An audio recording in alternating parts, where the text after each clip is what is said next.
Hvad tænker du, når jeg ser skolegården?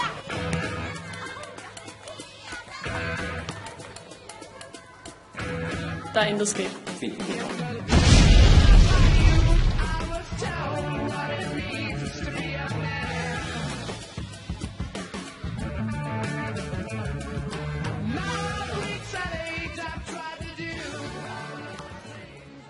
Jamen det må være 20 år siden snart, jeg gik ud fra Hedegården skole.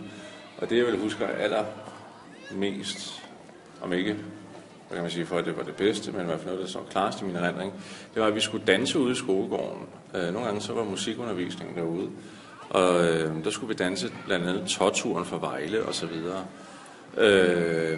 Derudover så var der en årlig fest på skolen, der hed Mikkelsdag, hvor Kofod og Bjarne og alle de andre stillede op og havde lavet boder med forskellige aktiviteter i. Altså en decideret lege, så var der ikke særlig mange lege i undervisningssammenhæng. Det var mest, at man fik en sending mellem 5 minutter til at flyve i skolegården, som stort set lignede den skolegård, vi har i dag, med asfalt og spille fodbold. Altså den kalv, der står ude ved indskolingens legeplads nu, den var populær at klatre lidt på og lave andre ting og sager med. Har jeg ladet mig fortælle. Og derudover så, jamen det var sgu nogenlunde det samme som i dag, ikke? En legeplads, der var lidt anderledes, men det var det, vi gjorde, ikke? Og det var tvunget, at man var ude i frikvartererne i de mindre klasser og få noget luft på lejen. Good times, bad times, you know I've had my share. And when my woman left home, but now I'm there, but I still don't seem to care. Vi spiller gris. Ja, bolden kunne røre jorden 1 gang. Og hvis den rører jorden 2 gange, og så den, der rører den sidste, den kan godt kunne nå den for bogstaver. Når man har fået hele ordet gris, så skal man have 4 rundt. Så man stå 1 meter væk, så man bare tyre. Det er en stor skolegård.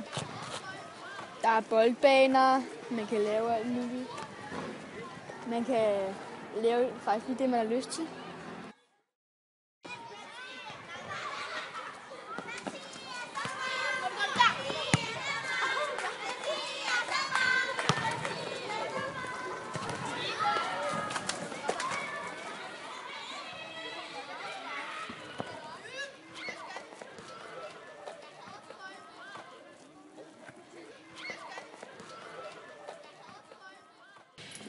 Det var sådan, at det var en rigtig gammeldags skole. Det var sådan en kristen gammel privatskole, at vi gik på, eller jeg gik på.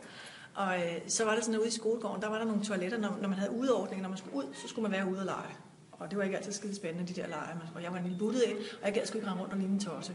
Så jeg brugte tit toilettet til bare lige at stikke af fra alt det sociale. Og så når jeg gik på toilettet, så var det sådan ud til gården, at man kunne åbne dørene. Og døren gik ud af på gården. Og så var der nogen, der syntes, det var rigtig sjovt, når man var lille, at man havde sat sig ned, og man sad på toilettet, så syntes det var meget sjovt lige at hive døren op. Fordi så sad du med bukserne nede, og kunne ikke rigtig rejse dig og lukke døren. Fordi så du rendte rundt med bare røv, så du kunne bare sidde der og nærmest og hyle, og håbede, at der var nogen, der bare over med dig, og tænkte, okay, nu lukker vi døren. Så var der sådan nogle, altså der var gammeldags lege.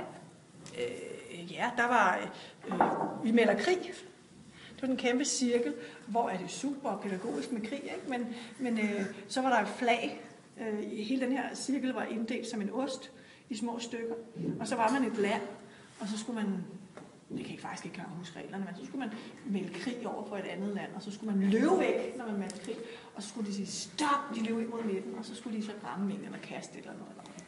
Jeg skulle ikke huske så mange år siden. Og så blev der shippet rigtig meget, kan jeg huske. Og der blev lavet sådan noget elastik. Man havde brugt sådan en tynd elastik, ikke en sådan elastik, men bukselastik. Og så stod man 2 og 2 over for hinanden med den her elastik rundt om benene. Og så var det så, at man skulle hoppe ind og lave noget. Man skulle tage elastikken, der stod her, skulle tage elastikken under eller over foden, og så hoppe over og lave en hel masse ting med elastikken. Det var sådan rimelig koordineret. Så det udviklede vores motorik, men det var ikke noget af lærerne sat i gang. Det var noget af eleverne, der var sgu ikke rigtig gårdvagt på det tidspunkt. Det var sådan lidt tidlig 80'er, slutningen af 70'erne, totalt flippet. Man havde ikke fokus på mobning og gårdvagter og sådan noget. Det havde man i hvert fald ikke der.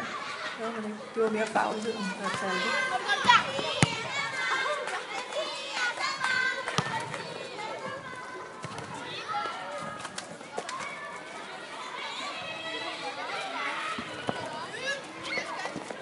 Jeg kan huske en gang, hvor vi spillede fodbold ude i skolegården. Så kom der en af de større elever, der havde været over i hjælp i kantinen. Så havde han fået nogle pastasalater. Og det kom med sådan en helt bakke i hånden. Og da vi så dem, så løb vi alle sammen over og stjal alle hans pastasalater.